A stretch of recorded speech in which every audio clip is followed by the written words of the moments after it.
Bonjour à tous. Dans cette vidéo, on va regarder le sujet d'un test de photométrie et le corriger.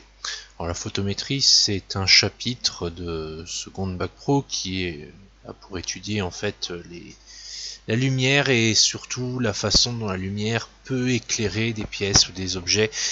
Savoir si une pièce est bien éclairée, par exemple, c'est de la photométrie. Avec ce devoir, il y avait une série de documents qui avaient toute leur importance pour répondre aux questions des différents exercices.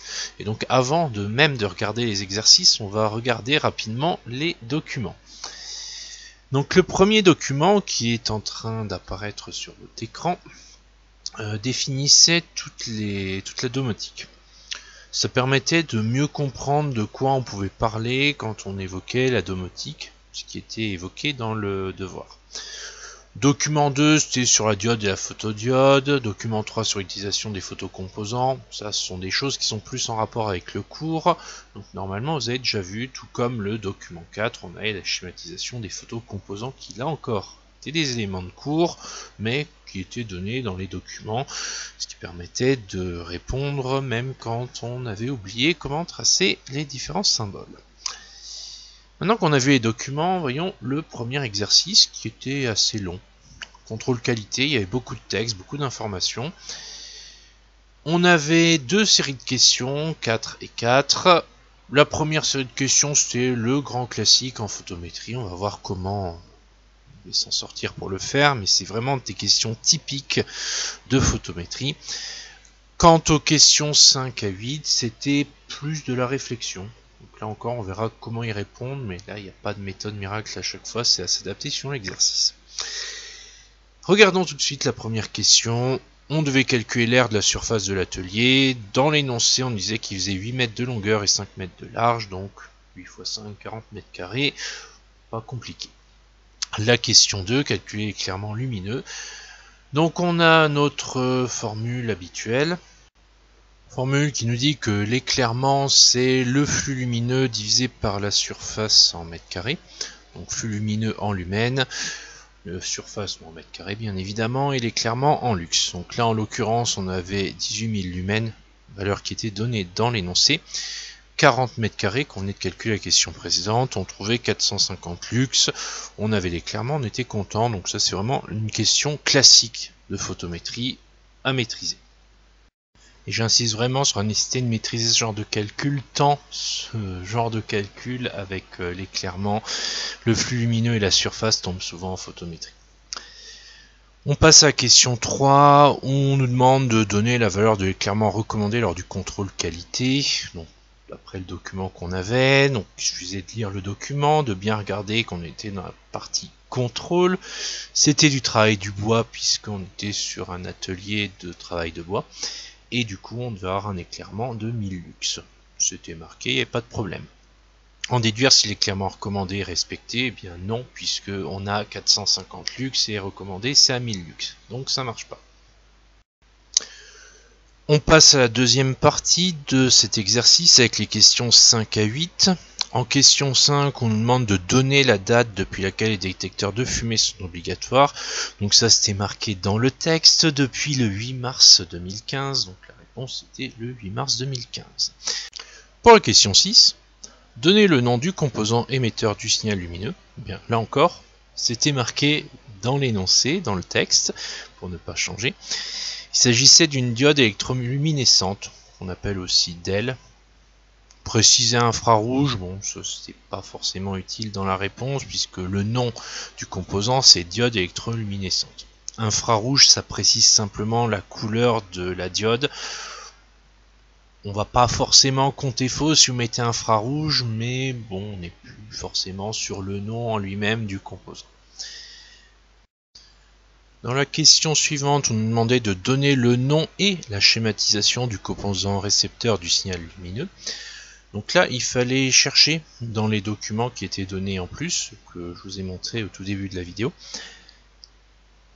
On pouvait prendre une photodiode avec le symbole que vous voyez affiché. D'après les documents qu'on vous donnait, c'était le choix le plus logique à faire.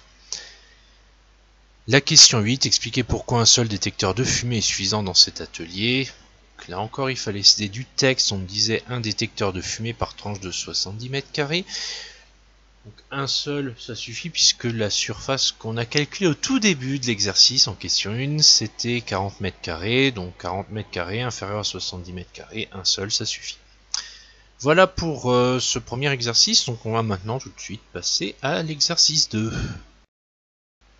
Donc le second exercice, c'était un exercice très surprenant, puisqu'on était sur un exercice de réflexion. Vous aviez les documents, donc ceux, encore une fois, qui ont été présentés en début de vidéo, qui étaient là pour vous aider à apporter des réponses par rapport à la mise en œuvre d'un photodétecteur.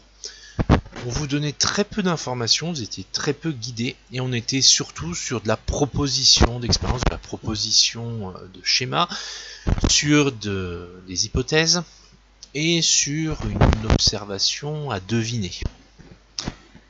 Donc là-dessus, il fallait pas hésiter au niveau des réponses, il fallait pas trop se prendre la tête non plus. Première question, émettre une hypothèse sur la signification des flèches sur les schématisations des photocomposants. Là, c'était quand même la plus facile. Les photocomposants, c'est des composants qui réagissent à la lumière, donc les flèches, ça schématisait la lumière. C'était la bonne réponse et l'hypothèse la plus plausible. Vous pouviez bien sûr proposer d'autres hypothèses si elles étaient cohérentes, ça aurait pu être accepté. En question 2, on souhaite réaliser un montage électrique pour modéliser un dispositif pour l'ouverture automatique de volets en fonction de l'éclairement extérieur. Proposer un protocole permettant ce dispositif. Donc là, proposer un protocole, il fallait proposer un protocole en rapport avec l'électricité. Ça vous appelle à un autre chapitre que vous avez normalement déjà vu. Donc, il fallait imaginer mettre en série un moteur et une photodiode pour que ça puisse fonctionner, bien sûr en reliant le tout à un générateur, sinon il n'y a pas d'énergie, ça devient compliqué. La 3, schématiser l'expérience, bien, revient à faire le schéma de ce qu'on propose juste avant. On a proposé un petit protocole qui tient en 2 lignes. On propose le schéma qui va avec donc le générateur, le moteur et la photodiode qui sont en série. Et qu'est-ce qu'on devrait observer? Eh bien, avec un tel schéma, en théorie, quand on éclaire la photodiode, on doit voir le moteur qui fonctionne. C'est tout. C'était la façon de traiter cet exercice 2. Il y avait d'autres façons de l'aborder, d'autres hypothèses qui pouvaient être proposées, d'autres expériences aussi. Tout était possible. Ce qui comptait vraiment, c'était de proposer des choses cohérentes et plausibles. Donc voilà qui conclut la correction de ce devoir. Devoir sur un chapitre qui peut paraître un peu déstabilisant, mais qui en fait n'est pas très difficile puisqu'on utilise essentiellement la formule de l'éclairement qui relie l'éclairement, la surface et le flux lumineux. Formule que vous deviez utiliser dans l'exercice 1 et ensuite tout le reste des questions, c'était de la réflexion avec ce qu'on vous demande de plus en plus fréquemment en bac pro, à savoir émettre des hypothèses qui sont cohérentes, proposer des protocoles, être un petit peu dans le côté réflexion. Donc voilà pour ce devoir et pour ce chapitre. Si vous avez des questions, n'hésitez pas. Comme d'habitude, j'y répondrai avec plaisir et sinon je vous dis à très bientôt.